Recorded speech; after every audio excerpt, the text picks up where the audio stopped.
Good morning, beautiful. Hi. Look at those eyes. Yeah. Yeah, you're beautiful. Did you get a good night's sleep? Not really, Mum. I was busy pooping everywhere. Hi everyone, Noodle the Schnoodle here. It's January 28th, 2022. I'm 16 years old, and today I'm going to tell you how I'm helping Mum prepare for the new baby. With her due date being February 12th, it's coming up fast, and while she's really excited, there's a lot to prepare before you have a baby, and so here is what I'm doing to help. The first thing I do is I poop everywhere in the house so that Mum is always ready to clean up random business, and that will help make sure that she is prepared for cleaning all of the baby diapers that are going to be around when she has the baby. So, little sibling, you can thank me for that.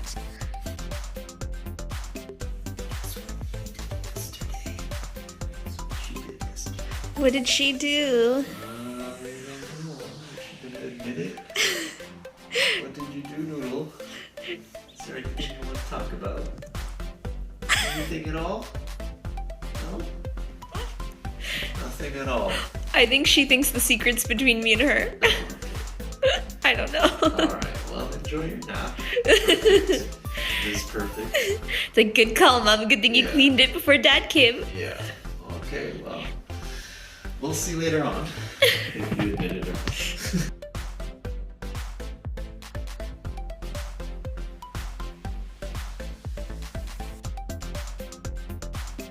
Another thing I do to help Mum stay prepared is I get her exercising. They say that you should get exercising when you're pregnant, even if it's just going for a walk, and Mum has a hard time staying motivated to exercise, but luckily with me around, we're always going for long walks, and that keeps her as fit as she can be at this stage in her pregnancy, and it keeps you healthy too, little baby. The third thing I do to help Mum and Dad prepare for a baby is I make sure that they always leave the baby gates up for safety. I taught them that they can't even take it down for a second. Take today, for instance. Noodle! Hey, Where's Noodle? I don't know. Oh, she went upstairs. Noodle! There you are! Come here. What are you doing up there? I gotta go see what happened. La la la la la! You see, I got locked out of the upstairs and all of the carpeted areas in the house after I peed on the carpet that was previously here. And now that I helped Mum and Dad get all of this hardwood installed, I'm even more locked out because they're too afraid that I could have one accident and ruin the installation. So to teach them a lesson about leaving the baby gate up, I ran upstairs so that they are prepared to keep the baby gates in place when they have a baby. I keep them on their toes and alert at all times.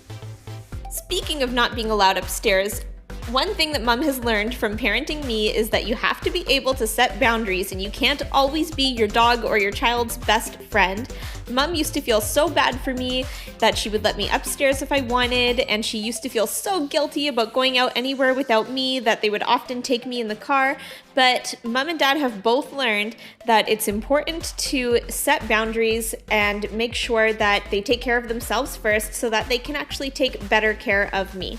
However, between you and I, new baby, they do not have this down to an art yet. I managed to manipulate Mum and Dad into giving me way more treats than I should probably have, among other things, so you might want to keep that in mind too.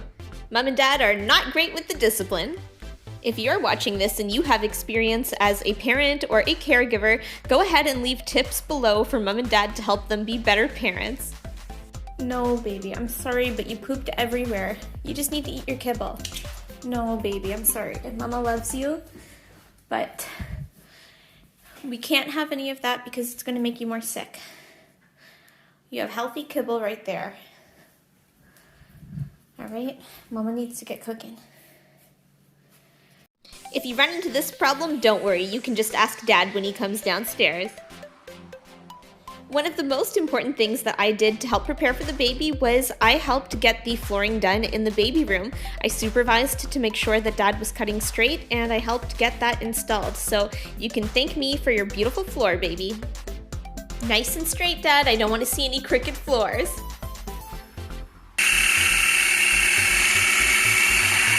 You might recall these scenes from my Halloween video, so if you haven't checked it out, you can go ahead and check that out, although it is pretty spooky. But here I am going up to make sure that everything is done right in the nursery, and this is the proof that I was there installing the floor with Dad. So speaking of the nursery, let me give you the grand tour. I know that you've seen a clip already, but I'll go through what we have in there. And the reason I'm really excited to have it set up is because the more set up the baby room is, the more I know that I will be left to have my peace in the downstairs area. So without further ado, here's what we've got in the baby room. So first of all, let's talk about the lights in the baby room. It has these perfect pot lights that Dad installed all by himself, and it's got this beautiful crystal chandelier that Dad picked up, and here it is on and here it is off, and it also has different settings that you can dim it on so that you can change the brightness. And Mum has no idea how exactly he was able to do this, but he is like the master of the pot lights. So here it is, well lit for you. Here is the baby's crib, and it's got this adorable mobile that Grandma got off of Facebook Marketplace. It's got little safari animals on it to go with our safari theme. Mum and Dad decided on a safari theme because research showed that little girls like to look at faces and little boys seem to like to look at movement, so they thought that this would incorporate both of those things. And above there you can see these beautiful watercolor animal prints that Mum found on Etsy. Grandma chose the paint colors for the room, and here we have decals that Mum got off Amazon. So again, going with the safari theme, so we've got monkeys in a hot air balloon, we've got a giraffe in a hot air balloon, we've got an elephant in a hot air balloon, and we've got a fox and a rabbit holding a moon in another hot air balloon, and then we've got a zebra and a lion who somehow are floating together in another hot air balloon. So that's for the baby to look at. There's the entrance again, and over here we have the change table, which first of all has this safari photo above it, and then here is the table. This is the first book that you ever got, baby. This is from Dad. It's called Quantum Physics for Babies. He immediately got that for you. That was the first thing he ever got you, so hope you enjoy science. And over here, your baby photos, well, your ultrasounds photos are here. So this is the most recent one. It's a little blurry because you were moving a lot, but Mum just thinks these are priceless and adorable. In this corner, we have this beautiful little art piece that Grandma's friend got for Mum and Dad at the baby shower. Here's a whole bunch of stuff from Grandma, and that is an elephant lamp and some wooden safari animals. So this is your nursery all ready for you, and we hope that you love it as much as we do. In that empty corner that I just showed you, there's going to be a white rocking chair that Grandma painted herself. And here is your closet. So you've got lots of cool things in the closet too. You've got baby clothing, and you've got this beautiful mat that was from Grandpa. And you have lots more clothes than this. They're just in the drawer set. There's your bassinet. There is your baby bumper from Mum's colleagues. It's gorgeous and gonna help you stay safe. And here's a bunch of baby toys that Mum also got at the baby shower. And this blanket was from some people who came to pick up furniture recently, so that was generous.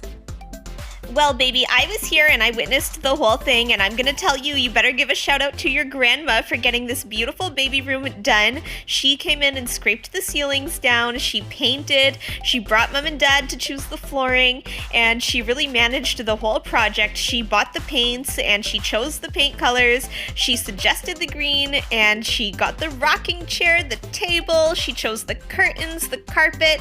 So definitely a shout out to your grandma for making sure that this was done on time and as beautiful as it is. But you need to give credit to me to making sure that there are beautiful photos of you before you were even born. I made sure that Mum knew how to model and that we all had photos together as a family. So that's another way that I have been a big help in preparing, was getting all of these beautiful maternity shoots done. I was the one who found the location for our original fall maternity shoot photos, and I was the one who directed Mom and Dad on how to model because I'm the most experienced model in the family. I think Mom was like 22, 23 weeks pregnant around here, and so you can thank me for these. And then here are some more recent shots that we've done in the winter. Mom and Dad learned so much from me about modeling that they were able to finally do a photo shoot on their own today without me in the winter. So here are some photos from that of the unborn you with Mom and Dad, and you are 9 months along now, so you could be out any day now. Here are some photos of you not born yet with Mom, and this is the red maternity dress that she got off Amazon, and Dad was the photographer and artistic vision of this whole thing. And here is one with you, Mom, and Dad, which they hope they can squeeze in more of before you are born. Well, thank you so much for watching. I hope that you enjoyed seeing how I helped my parents prepare for the new baby, and I look forward to meeting you, new baby. Yours truly, Noodle the Schnoodle.